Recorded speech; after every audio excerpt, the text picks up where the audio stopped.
Good afternoon to those of you on the east coast of Australia. Good morning, late morning if you're in Western Australia. And of course, if you're in Washington, like our guest, it's very late in the evening. I'm Simon Jackman, Professor of Political Science and the CEO of the United States Study Centre at the University of Sydney. And welcome to this month's US Politics and Policy Update, which I co-host or alternately host with Gordon Flake, who I'll introduce in a moment. But first, let me acknowledge that the United States Study Centre here at the University of Sydney stands on the traditional lands of the Gadigal people, part of the Eora Nation. We pay our respects to elders past, present and emerging. Today, Gordon and I are joined by Annelise Nielsen, who is Sky's Washington, DC political reporter, and indeed Sky News' first Washington Correspondent, capital W, capital C. Annelise went over, I believe, for the campaign. We'll get to that in a moment with Annelise, and stayed on in the United States reporting from headquartered in Washington, but filing stories from many other destinations. And again, that's something we'll get to in a moment as well. Before that, you may remember Annelise co-hosted AM Agenda on Sky with Tom Connell. And indeed, Tom, a generous friend of the US Study Centre, I literally got off air with Tom on Sky a half an hour ago here. Did not tease our webinar as to steal audience away from Sky and from Tom. And of course, the Prime Minister is, I think, holding a press conference as we speak, so that might have been a tall order in any event. But back to Annelise. Annelise has got a wide range of journalistic experience. She's covered stories in Australia, Asia, now the United States and the Middle East. Has a bachelor's degree in law, and her work as a journalist sort of draws on that legal background. Before turning to US politics, a lot of stories earlier in her career on the Australian legal system.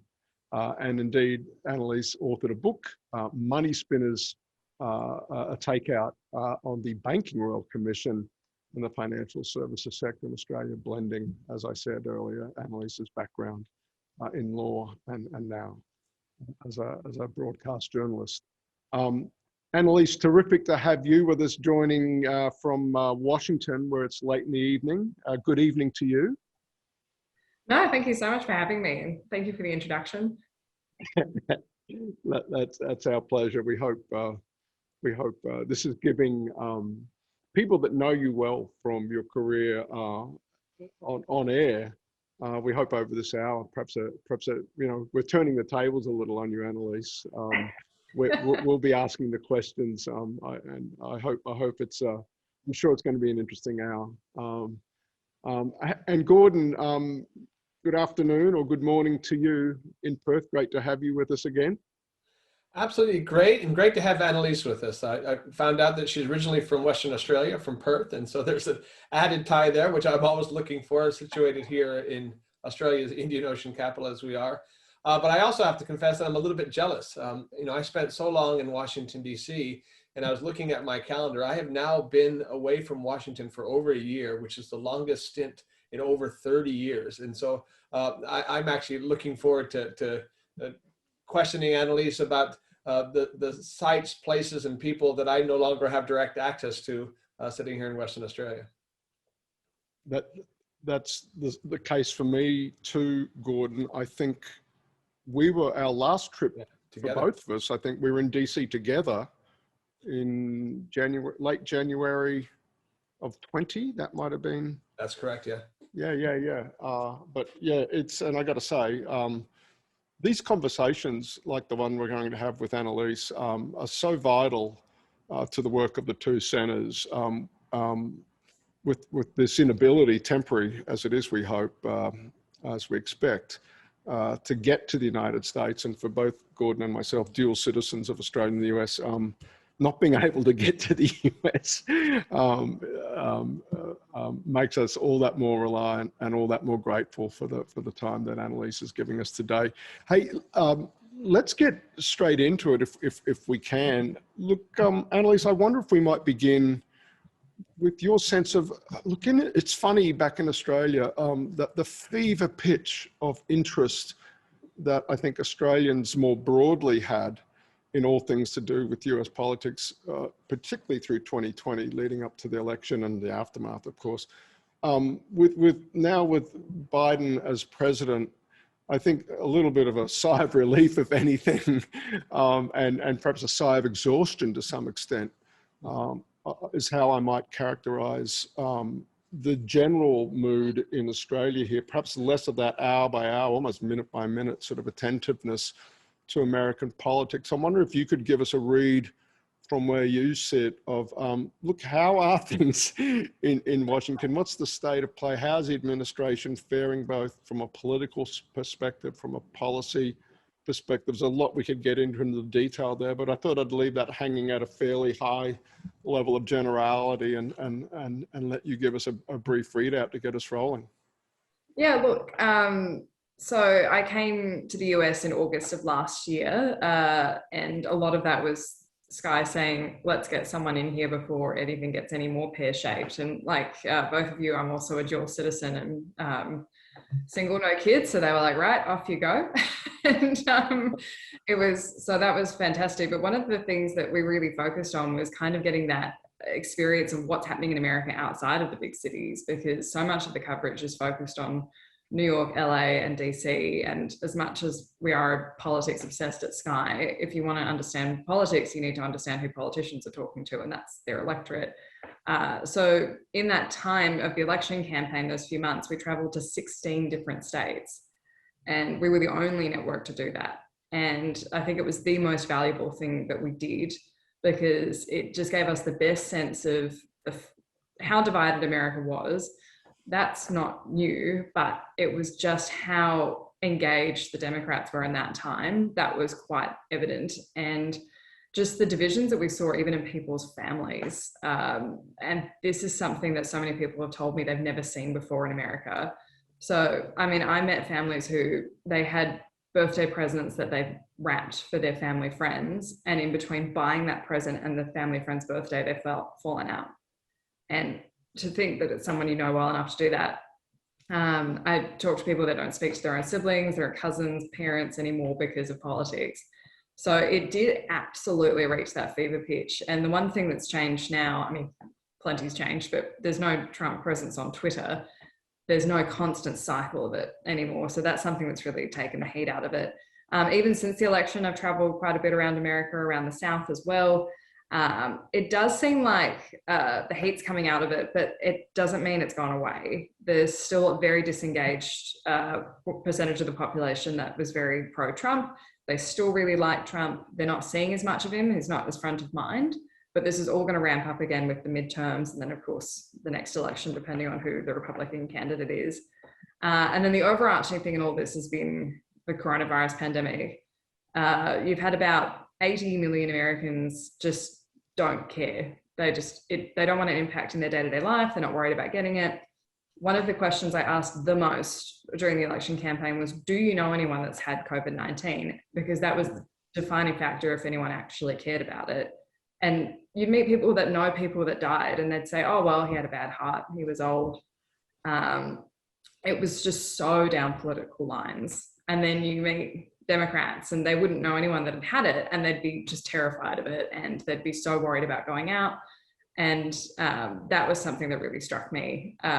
As for the Biden administration, they came in very hard. They had a lot of objectives they wanted to do right away. He came in strong, taking back a lot of the executive orders that Trump had issued during his time. This is the interesting time though, because one of the things that President Biden said that he's good at, that Trump's not good at, is being that negotiator across the aisle, but the numbers aren't in his favor in the House or the Senate. So this is the challenge, and that's all going to come down to this infrastructure bill, whether he decides to pull rank at some point or keep negotiating. So it's still a really interesting time. When it comes to your question about the engagement of people day to day, I think Australians are always going to be fascinated with what's happening in the US. Our future is just so dependent on it. It's so reliant on what America decides to do next. They're leaning on us geopolitically when it comes to the rise of China, and that's going to start really putting pressure on Australia. But the funny thing is Americans always ask me, like, why do Australians care about what's happening in America? Do they follow it? And it's like, yeah, we really follow it. Yeah. Hey, Gordon, I thought, would you like to follow up on No, any of that with Annelise? absolutely. The last lengthy period of time I spent in the United States was a month-long family vacation all throughout the Intermountain West in July of 2019. And what struck me was how few conversations I had about politics, how rare the word Trump came up. In other words, it was far less discussed in the middle of the United States than it was here in Western Australia. It's just a different level of intensity and focus. And I share Simon's observation that there has been a remarkable tapering off of that level of interest just without the daily drama driving of the news cycle that used to come during the Trump presidency. So I do have a lot more headspace. Having said that, there's an awful lot of really important trends going on that I don't think I've got my hands on. And I wanted to kind of, given your experience in those 16 states and the remarkable reporting that you did down on the border, et cetera, I was struck by a recent article, and I don't know if you were aware of it. It was written by Ben Rhodes, former advisor to President Obama, and it was in the Atlantic. And he says, and then she asked me about Benghazi, right? And he was just basically talking about how he went to Harper's Ferry. If you haven't been, it's right outside of DC, beautiful, charming little venue. And he just wanted to write a book. And there was this charming, nice middle-aged woman there running the bed and breakfast, and everything was fine until they started talking about politics. And she ventured that she was a former Obama supporter who supported Trump. And then the more the conversation went on over the course of the days, the more they realized that it wasn't just policy differences. It wasn't just politics. It was just fundamentally a different set of facts, not over one event, but over a whole series of events. And he portrayed this as an America that is deeply divided, not over policy, but basic understanding of what happened, where reality is. I'm curious as to whether you think that's reflected in Washington, which I always thought is kind of a community unto itself, where even the partisans were in the know. They knew that it was a game. And when there's a difference between that and there's really a bifurcated reality in the other places that you've been.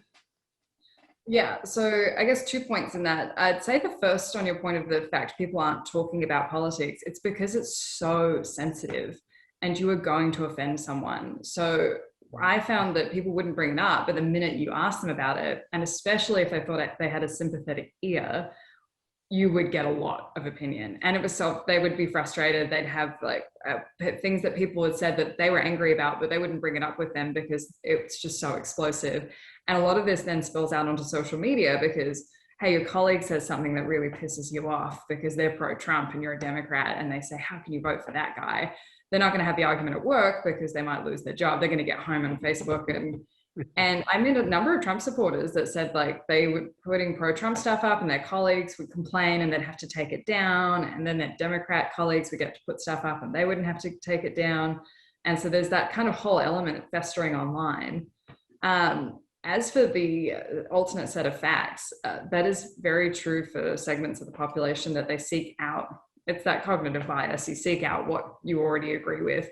And so I think it's not necessarily just that they're being told something, it's that they know what they're looking for and that reaffirms their own opinion. So there is certainly more opinion-based news in America. There's, if that's what you want, there's more options than you would get in Australia. There's certainly more extremes of those opinions as well, which you'd expect when you've got a population of 300 million people. But really, I think that's, it's the symptom, not the problem. Fair enough.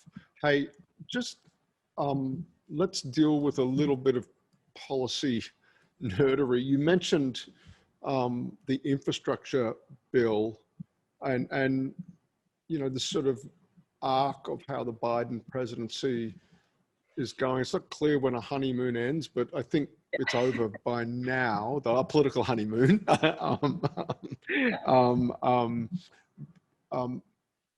He's got, it seems to me from this distance, really a fair stock of political capital of having presided over a pretty effective vaccine rollout. Now, I'm open to being challenged on that, whether that's your view of it on the ground or whether it's one of those things subject to alternate facts. But now it's hard, right? And now it's hard. Now it's the summer.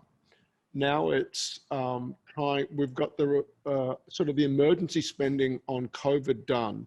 And now we're getting, infrastructure. So many presidents come to office wanting to sort of do a big infrastructure spend.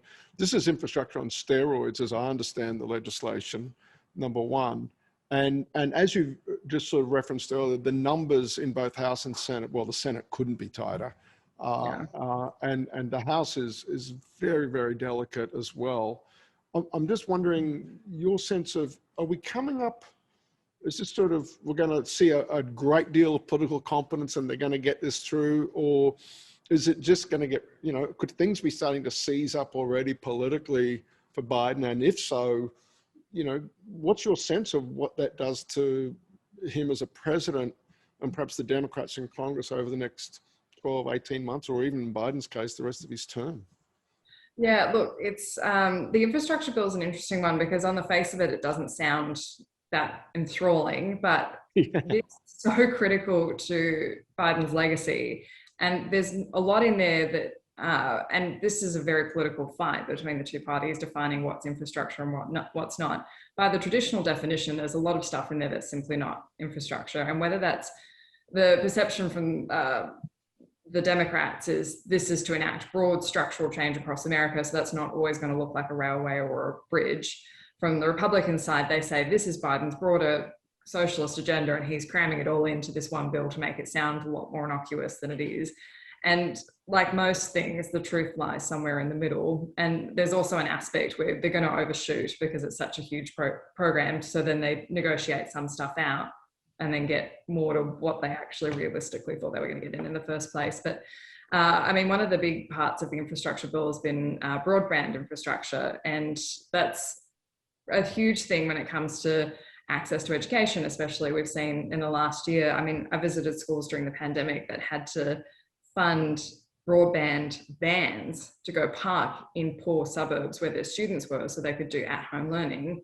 And this was on top of them already having to source laptops because a lot of these kids don't have homes with computers, which from a place of certain privilege, it would be hard to comprehend, but some of these schools, that's their entire community. So this is where it does come down to a real debate about access to education, equality, things like that. There's also an element in the infrastructure bill that's been quite controversial, which is around some more social engineering around equality for Black Americans, so jobs programs, things like that. And it's to try and kind of put it in a way that's not contentious, but in labeling it as infrastructure, it's become just as contentious as you'd expect. So that's why this has become such an issue. I think the infrastructure bill is something that has been a keystone of the Biden plan. So it's going to pass in some form. He's going to have to get some kind of infrastructure bill passed.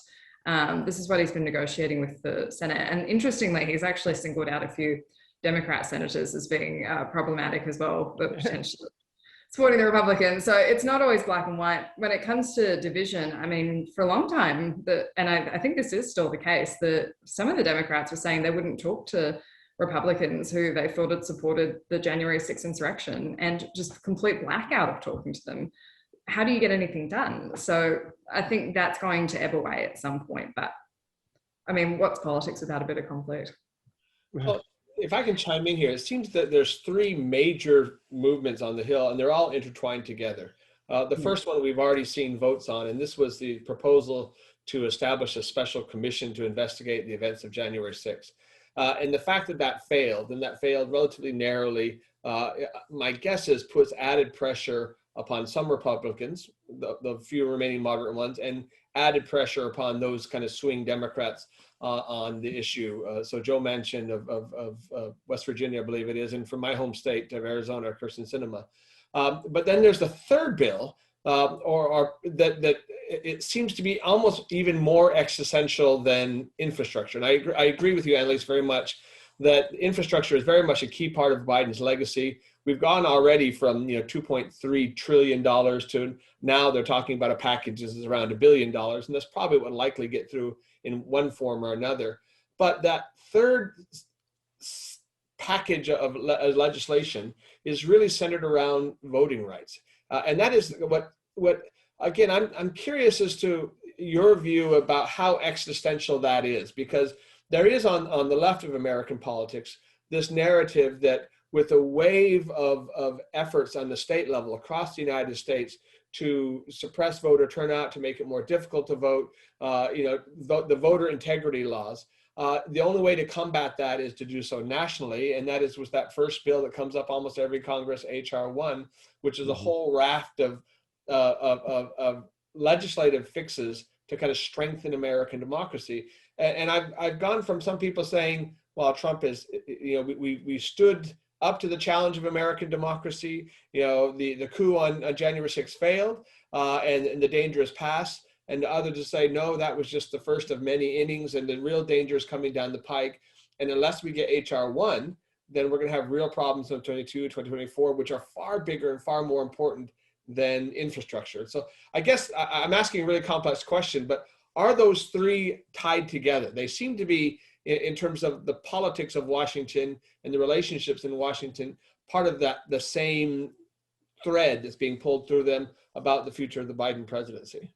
Oh yeah, I mean, this is the Biden presidency establishing its legacy. I think the commission into January 6th was interesting because the perspective the Republicans were putting forward was that they're not against it, but they want fair representation on the eventual panel, and so that's what they used to kill it. But you can assume that even if that came forward, they probably wouldn't be enthusiastic about it either.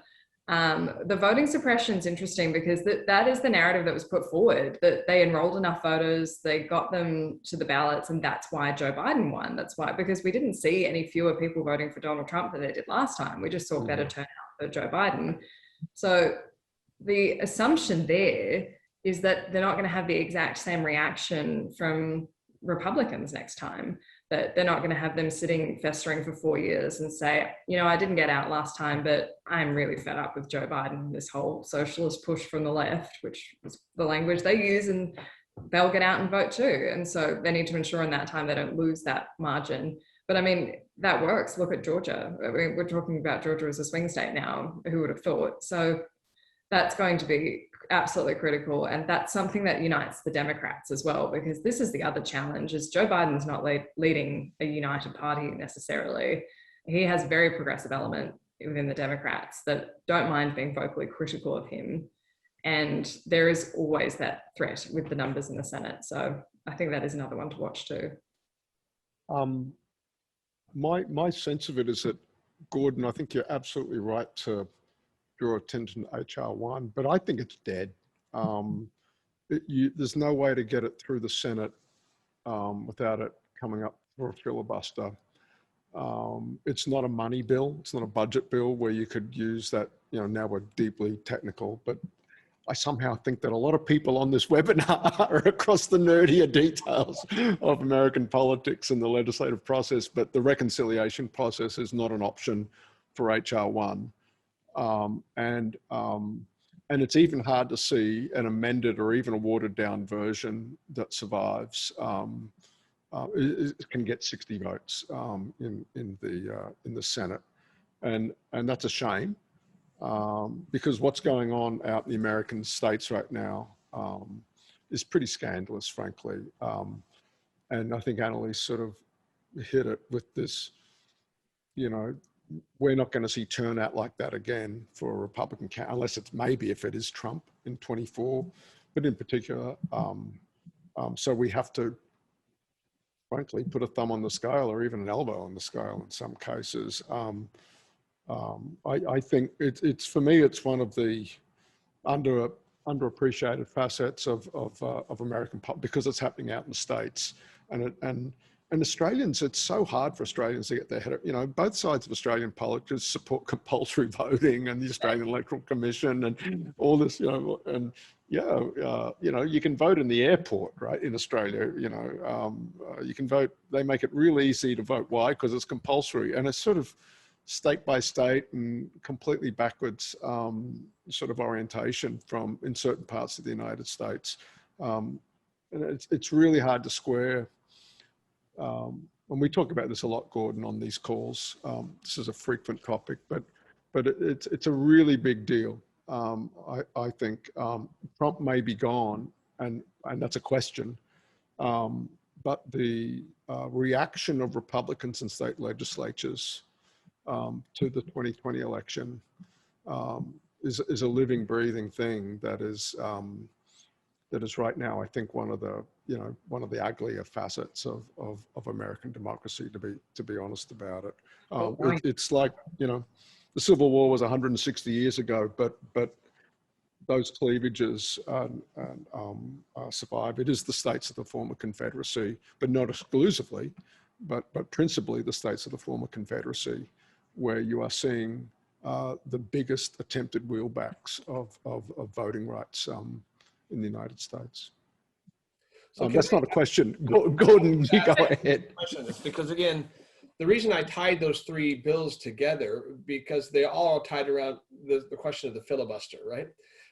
Do you share Simon's kind of core pessimism that there won't be kind of reform to the filibuster, in which case those things are dead, in which case then we're in for a real roller coaster ride for 2022? Or does the shock of voting down, a January 6th commission, and the shock of Trump coming out this week and saying, I fully anticipate that I will be reinstated in the White House by August and 2 senators will be there with me.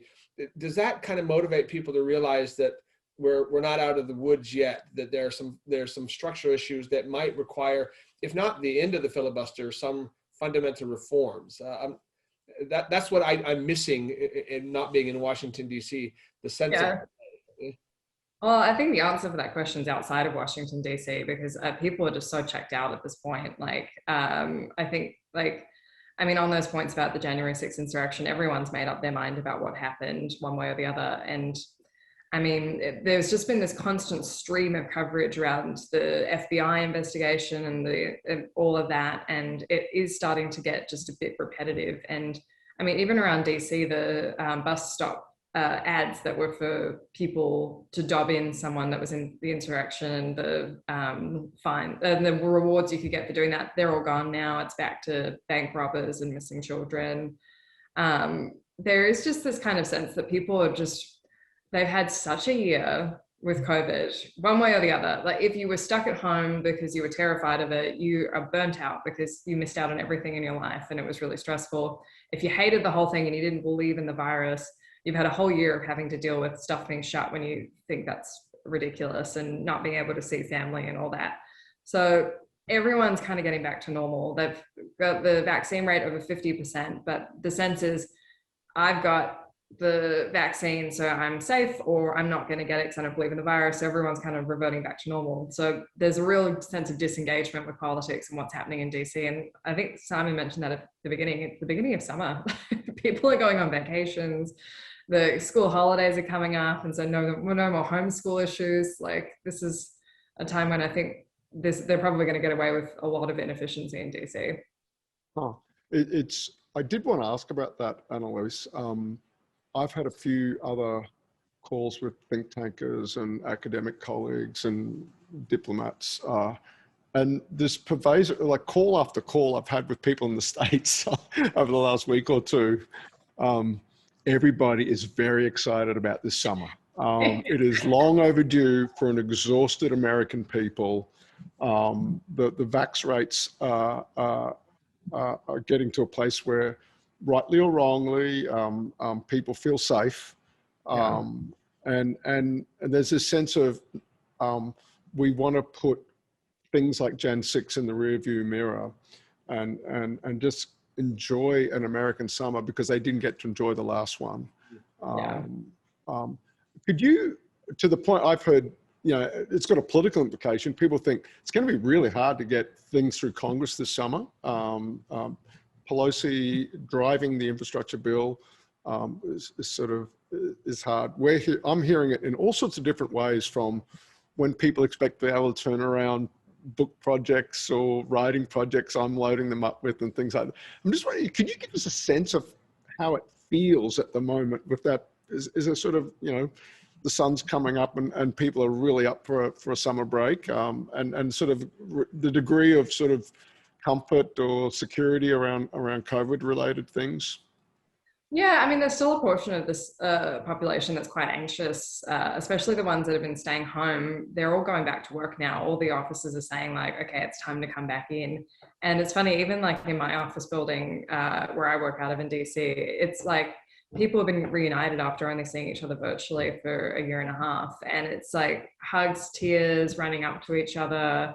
And I'm not facetious when I say it feels like the end of a war. It's like, there is just that sense like it's over. And that's something Fauci's had to come out and actually say. He keeps saying like, please, this is not over, but we actually have to keep up with the vaccines and everything. And they're especially worried about some of those states in the middle and the South that aren't getting up to their vaccine targets. I mean, you've had some states like Minnesota get to ridiculous levels, mainly because they held the state fair as ransom. I think they were like over 80% because they said to everyone, if you want a state fair this year, you got to get vaccinated.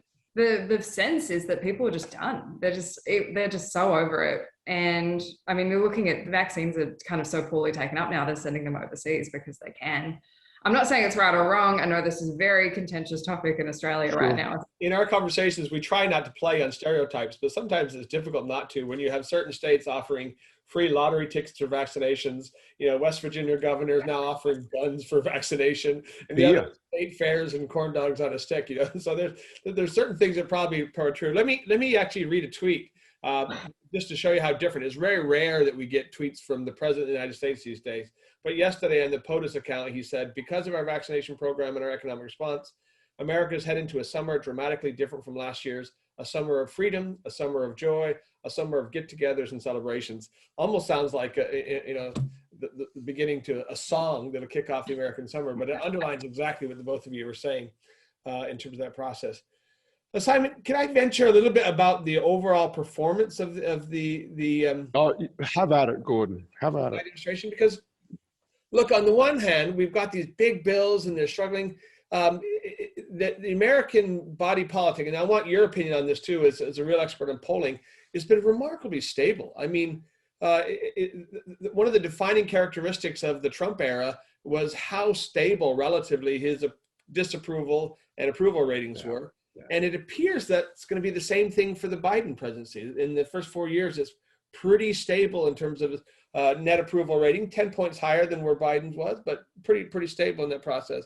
From my own view, obviously the initial stimulus package was big. Something on infrastructure is going to be big. I'm, as you've heard from my previous question, Annelise, I'm wrestling with the question of whether or not I should be hair on fire worried about the fate of democracy and whether or not we're still in this extra, or whether or not that's hyperbole. I can't quite grab it yet. But one of the things that's impressed me is how responsive the Biden administration has been to areas where they've made some quick mistakes, their ability to recalibrate rather than to double down. So looking at it from Australia, India was a major issue for about 4 or 5 days there. While India was going through the worst of the outbreak of COVID there, the U.S. was silent. The U.S. had some strictures. There was no aid coming forward. The U.S. wasn't saying anything. And then very quickly, the system kind of rectified itself and they got back on track. And my guess is those early days won't be thought of too much. Similarly, this last week, there's a lot of criticism of the Biden administration for not having a strategy to get excess vaccines overseas. And so just yesterday, we get this announcement that by the end of this month, they'll have 80 million doses shipped out, so they seem to be a little bit responsive. Obviously, the one area where they probably haven't made any movement is on trade. And that's obviously of great interest to Australia, but they've largely just pocketed all the protectionist actions and policies of the Trump administration and don't seem yet willing to kind of spend any political capital moving on that front. But in general, they seem to have been pretty responsive. I'd really welcome kind of Annelise's big picture take of performance thus far. We're well past 100 days, or a month past the 100-day mark, is how well they've done as an administration. Yeah, look, it's a big question. You can't underestimate the enormity of the task of dealing with the COVID-19 pandemic when they came into office. And it was just a complete reset. There was that kind of sense that there wasn't any proper handover when you had the Trump administration kind of for so long saying that they weren't even conceding. So I think that's something that you can give them credit for, especially some of those actions that they came through with in the early days of the pandemic, setting up the reporting systems back to the federal government, setting up the vaccine sites. A lot of that really did help. In saying that, I think a lot of it's just the kind of heat being taken out of the equation. So, I mean, for instance, look at their handling of Israel, they were really caught on the back foot with that. And I think just having gone through the COVID-19 pandemic, there's a lot of sympathy for them in not acting on other things, where if we were in a Trump situation, there wouldn't be the same sympathy were he to delay the same amount. So without apologizing for anyone in that, I think there is a certain level of perception in what happens. But they have got really the heat out of things. I think the infrastructure bill, it's just going to take a long time to roll out everything that's in it. So I think there's not going to be any quick wins in that. They've racked up trillions of dollars in debt with all the stimulus. I mean, that's no small thing to look at. And one of the things that's going to be putting pressure on them right now is inflation, because if cost of living starts going up, that's going to affect people. It's kind of chaotic here sometimes with, I mean, the oil hacking. That, like, I had days driving to DC trying to find a petrol pump. And like, it's just so quick how, it's just amazing how quick things can go third world here. I mean, even during before the insurrection, after that, all the windows boarded up. It was just like, you felt like you were in a bit of a war zone. So, sorry, I say all this because it's just hard to gauge performance in just such weird times. There are just so many really strange factors. And I'm just thinking about how we would have gauged Donald Trump and what's happening in the same amount of time. But yeah, sorry, that's a tough one. Yeah, let me, on quick pivots by the Biden administration or learning from their mistakes, this all-encompassing focus on COVID in the first certainly 100 days. And this dovetails with your reporting, Annelise, from the border. And that is what was happening on the border. I think of as a telling case of where they're probably a little over their skis and quickly recalibrated. And I'd be really interested in your assessment of this, because I think you're kind of uniquely qualified to speak to this.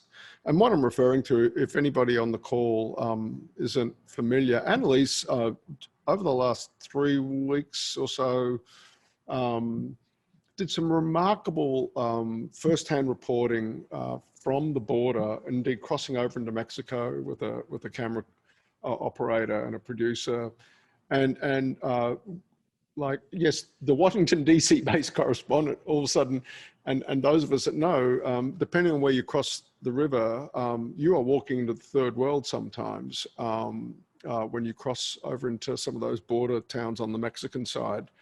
But sitting with families, women and children in the main, looking to get across into the United States.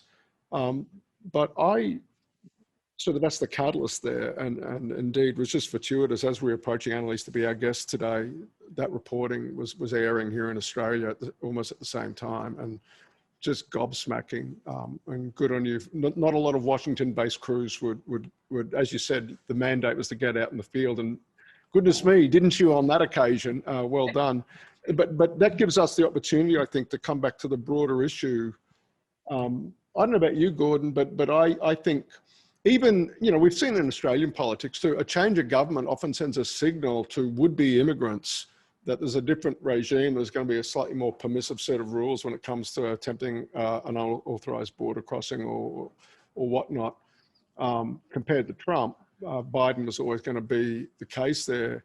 But I think very quickly they had to recalibrate and deal with this kind of humanitarian crisis that is still ongoing in some cases. But Annelise, the pace at which they're able to, okay, you've crossed illegally, but we can get you back across the river, and unaccompanied minors aren't being separated from parents for at least as long, or nowhere near as long as it might have been initially. Could you give us sort of your sense of that arc there from, you know, those first opening weeks of the Biden presidency, where they sort of had this, I think, a big problem, both politically and humanitarian, and your sense of where they've landed now? It's still a big problem. So there was this sense, especially when we were speaking to people working for not-for-profits and those on the ground working with migrants there, that there was a bottleneck. So these people had been attempting to come to the US for quite some time, and then the Trump administration, very hardline, dropping them back over the border. So it was just building up there. And so the pressure was waiting for a Biden administration to come in, just that hint of like more sensitive approach, and they were ready to go.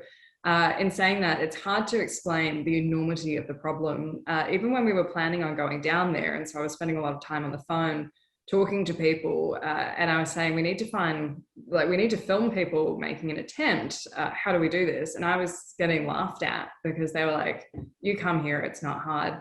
And honestly, the first night we were there, we were driving to just a spot on the border wall where there was a bar that we wanted to interview people there. And there were people running across the street and straight to Customs and Border Protection. It was just nonstop. And everyone there has stories, photos of people going through their backyards. It is out of control. The question is that the Biden administration's fault? And then secondly, how do you stop it? The approach has been very much similar with the Biden administration. Really, the only change was just the minors, and that was just enough to give people the incentive to say, okay, let's do this.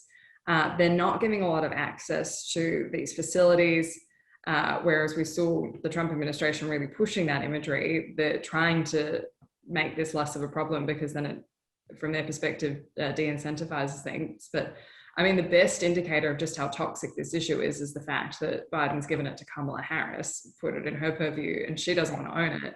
She's the one, her office is briefing out, oh, no, we're not in charge of the border. We're in charge of the systemic issues below the border. Yeah, and no one will go down there. And that was the one thing we heard from everyone. They just want their leaders down there seeing it firsthand, because it is just, we'd never see anything like that in our lives.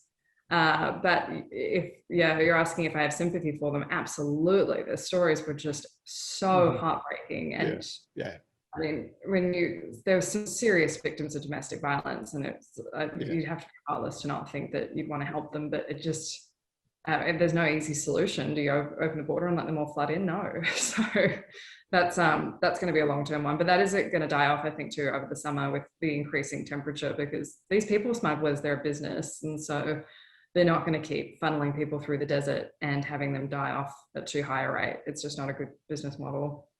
Growing up in Arizona, I'm fully aware of the much broader, but not often enough discussed economic drivers of these trends, right? I mean, so for my entire lifetime, there has been natural flows of labor, which is the backbone of the American agriculture system. Yeah. But having said that, it's become complicated, obviously, by people smuggling, by the drug trade, by instability all throughout the region. So I think you're right.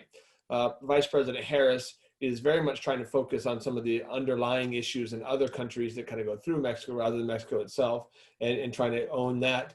But in the end, the biggest factor in the slowdown of the number of migrants coming to the U.S. over the last 2 years was not, the efforts of the Trump administration to make it unattractive, but the declining economy of the United States at the time, right? And so once you have an economic rebound, inevitably you're going to have a greater demand, and that's going to push it forward. And there's going to be a lot of stories on the margins, but those are the big picture issues that haven't changed for 50 years, right? The U.S. economy booms, more people come in because more labor is needed. U.S. economy goes down, there's less demand, they come in less. And that's the main part of that story, which we're not addressing seriously because it's become so politicized. But Annelise, you've pointed out something very important. We've spent now 45 minutes talking about the Biden administration. We haven't spent a lot of time talking about Kamala Harris. On the Republican side of politics, there is this, still narrative which they like to push, that Biden is incapable. He's just being propped up. He's just a puppet. He's addled. He's suffering dementia, and that the power behind the throne is really Kamala Harris, and that the left of the Democratic Party is just trying to push her into power. And yet, you put your finger on it. She's been given some of the most difficult things to deal with. Obviously, the border, one of them, and then just this last week, this whole question of HR1, combating racial bias in our electoral democracy. Those are pretty tall orders for a vice president. Oh yeah, and it's not unprecedented. Biden was in charge of immigration under Obama, but I think the idea that Kamala's running the show, I mean, I'm not in the Oval Office with them, but there's a lot of powerful people in the Democrats. My guess would be that there's a lot of forces there. And then funnily enough, a lot of the reporting around Joe Biden is that he's a bit dictatorial and he's kind of barking orders. So kind of can't win, can you? But the Kamala question's interesting because the discussion's really around her as being the presumptive candidate for the next election. And I would be surprised if they go that way. Just when I was on the campaign trail, I was surprised just how unpopular she was. And we spent a lot of time, because over the course of the campaign, we'd ask kind of the same questions. And I'd often ask people of color, like, would you like to see Kamala Harris in the White House? I mean, that's pretty impressive to have Vice President, person of color. And it was just, I was shocked at how often people just didn't resonate with her. Her stance on when she was in California as a prosecutor, putting away parents that had truant kids from schools. And I mean, that was a classic one where that was her policy, and there's actually no evidence that she ever did that. But she voiced support for it, and it was just toxic in African-American communities where they do have trouble with things like that. And it's often because of socioeconomic reasons, and it's because of like a lot of other factors than just finding a parent and putting them in jail. And the incarceration rates of Black Americans is disproportionately higher than basically the Caucasian population and most other segments too. So I think that would be an uphill battle, but certainly not insurmountable. And then of course it just depends who the Republicans put up. But yeah, she's been given some tough things. That probably just gives her foes in the primaries more fodder, if that's what it comes to. But yeah, who knows? Annelise, if I could just go back to the border, we've got a question from Louise Collins. Can you verify one way or the other? Is the situation with respect to kids down there better now than it was in the past? Is the Biden administration been able to, if not stem the tide, but at least manage the tide, particularly of the unaccompanied kids, getting them, they're not going to spend significant time away in an institutionalized, incarcerated setting away from family.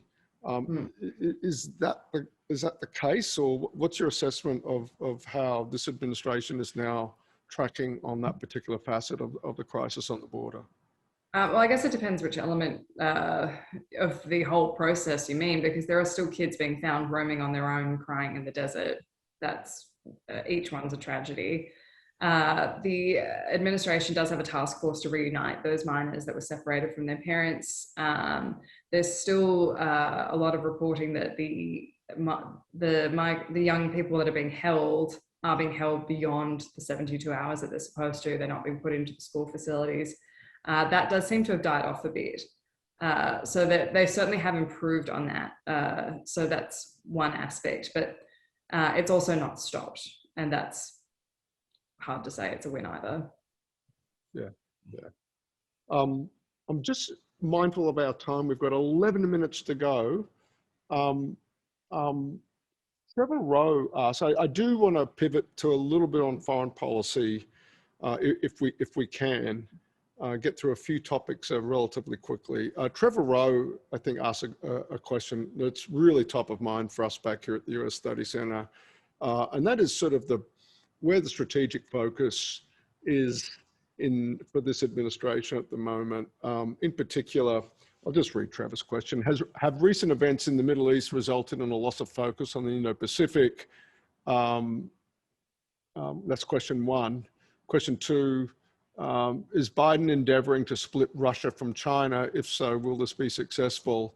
I'd love your take on item one, given that you're reporting on today, the fact that a senior Israeli cabinet minister was received by Blinken at the State Department today.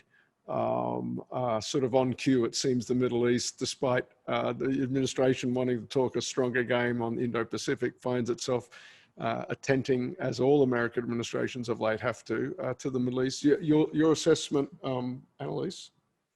Yeah, I mean, one of the best indicators of that is the USS Reagan being redeployed to the aircraft carrier to the Middle East and leaving the Indo-Pacific and Southeast Asia kind of unprotected.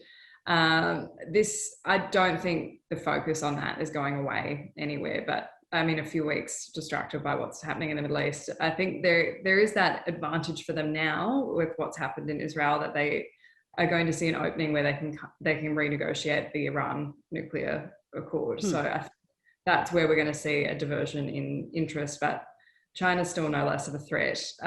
We have the Putin summit coming up.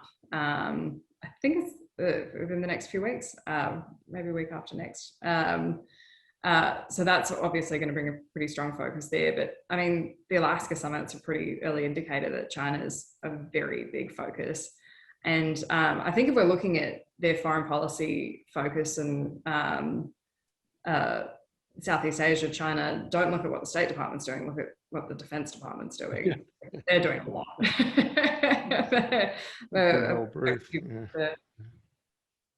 Gordon, I imagine as the leader of the Perth USAsia Centre, you might have a view or a follow-up on that.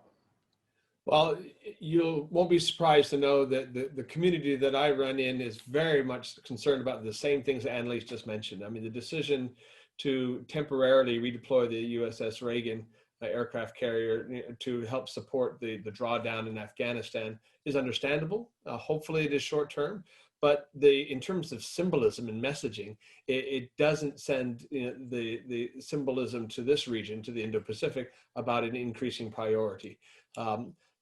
In general, the signs have been pretty good. I think, like all things, Annelise put her finger on it early on. In foreign policy, just as in domestic policy, one, it's kind of hard to measure things because we've gone through a period of such tumult, right? And it's such a strange era that you can't kind of measure things the way we normally would have. And on top of that, you've got to compare them to where we were before. My feeling is that whether you're talking about Japan or Korea or Australia or any of our other allies in the region, there is this tremendous and ongoing sense of relief that we've returned to normalcy.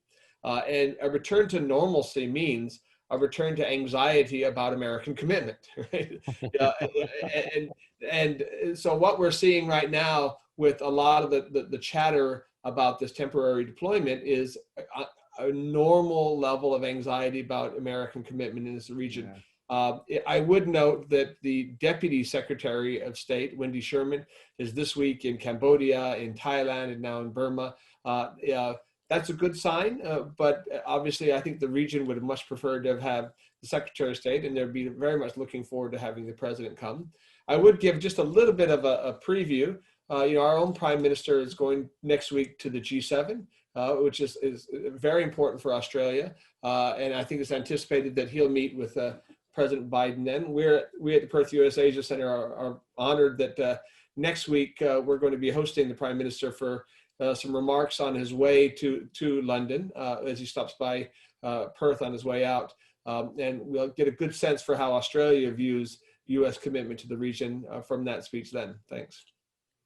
Yeah, nice score, Gordon, for the PM on his way outbound. We look forward to that. I want to get to two topics, and if I can, I'd love to do three, but I don't think we're going to have time. Real quickly, let's see, we'd go rapid fire. Sarah, and I wonder if that's Sarah James, but from Melbourne. But anyway, Sarah asks, when will Australia let vaccinated Americans into Australia? There are parents waiting to visit their children and grandchildren in Australia with no entry means or date in sight.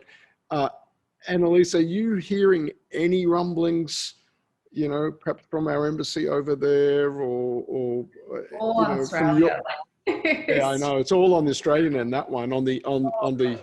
There's no in America. They've never properly enforced any kind of arrival restrictions. When you get here, no one cares. No one takes your temperature. It's straight out the door. And that's when I came in August and things were bad and it hasn't gotten any different now. Like, oh, trust me, I'm the first one who's interested in that. I haven't seen my family since oh God, March of 2020.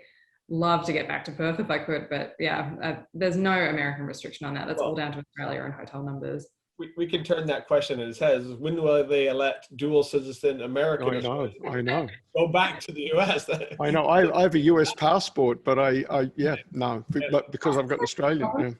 Certificate. I don't think Australia is going to accept American vaccinations because you just get this little dinky card that they've written on in black pen. And I just think like, it's not like the Australian system where you're kind of logged in with your Medicare number and everything. So I'd kind of expect to have to get vaccinated again. So you would have got vaccinated over there, Annelise, right? Yes, I got Johnson. Was that hard? Just quickly, was that hard or easy to do? It was hard when I wanted to do it. So I went when I was covering the Derek Chauvin trial in Minnesota. They'd opened it up to everyone, and Minnesota didn't have restrictions on people out of state. So my sister lives in Minneapolis, and we did a 2.5-hour drive north to a town called Breezy Point because they had some spare vaccines. And I got one there. Great story. Well done. Hey, 3 minutes to go. Annelise, as you will no doubt be aware, the prospect of a Biden-led America now on Australia's left flank, if you will, your sense of where that agenda is tracking in the US Congress, and any sense of is there potential there for that to become a rare element of friction in an otherwise very harmonious, very close government-to-government relationship? I think it's one of those things that's really overstated. Like, it's a massive priority of the Biden administration. Absolutely, they want it put in everything, every speech. They'll work it in somehow, but they're not going to meet their own targets, and they're relying on people in the country who don't care at all about climate change, having to make some pretty serious life changes. Especially when it comes to key industries that are very pollution heavy. So I think it's one of the most overstated things in the US-Australia relationship. I think if there is any pressure on us in Australia to be matching climate targets, it's so they can chalk that up as a win in their own agenda because they're not going to hit their own. So I think we can all cool our jets on that a bit. Yeah, fair enough. Gordon, any quick thoughts on that one? No, indeed. It's a clear message from Annelise. Thank you. Yeah, that was well done. And this is great because in 60 seconds to go, I get to ask my open-ender to Annelise. Annelise, what is it that you're reporting on or others are reporting on or you're seeing and no one's reporting on that you really think Australians ought to be paying more attention to out of the US right now? A little bit of an open-ended one there for you to end us on. Geez, that's a tough one. I think because Australians are so engaged with US content. That's the most amazing thing. Like, I get messages from people all the time and love it. Just like they love what's coming out of the US. I think probably it's just to watch the reaction of the rest of the country. And I think it's to crime, but is a really understated aspect of American life. Shootings are up, crime generally is up. You've got a government in that's been very supportive of movements like BLM in particular, and that's quite divisive in a way that you wouldn't expect coming from an outsider perspective. And this isn't me putting forward a political agenda. I'm just saying this is real life. I mean, there was a Uber driver shot a few blocks away from my house here because he was getting carjacked by a 13-year-old girl. That stuff resonates with people. That's real life because now it's harder to get an Uber. That all kind of builds up. So I think, and I know that police reform is a massive topic, especially after the murder of George Floyd. So this is where I think that's going to be one to watch. And race relations in America generally are just very right now. Yeah. Gordon, anything to add before we close? Real thanks to Annelise. This is highly insightful. We realize it's midnight there in oh my goodness. Washington, D.C. So thank you. You're far more cogent late at night than I am or in the morning here. So I appreciate that. Thanks for staying up late for us today. We so enjoy the relationship we have with you and Sky colleagues. It's a really important platform for both centers. Great to turn the tables today and have you give us an hour of your time. from Washington, where it is late. And let me just say again, it perhaps didn't come through strongly enough in the hour we've had with Annelise, but the mandate she's had to report not just from Washington but out in the field, it was a characteristic of Annelise's reporting during the election campaign. Amazing sort of vox pops and talking to real people in real places. But I thought just a remarkable set of stories Annelise filed over the last 3 weeks or so from the border, and the best traditions of sort of that foreign correspondent journalism, just sitting and listening to people telling their stories, as I said, largely on that Mexican side of the border story, with desperately poor and desperate women and children. Just remarkably compassionate journalism, but told with an honesty. It was just let the camera roll and let them tell their story. Not what you usually think about when you think about Washington Correspondent and reporting from Congress or what's happened at the State Department today. But Annelise does that, but also this remarkable sort of journalism from the field. I think that's it certainly really blew us away here at the US Studies Center. And I wanted to make sure everybody on the call today was aware of that. And you can track it down on the Sky website. If you haven't seen it, it's up there. Thank you again, Annelise. We'll let you get off to bed there after midnight now. Thank you so much. Having me. Appreciate it all. Thank you, Gordon. And we'll see you next month for another US politics and policy webinar. Bye now.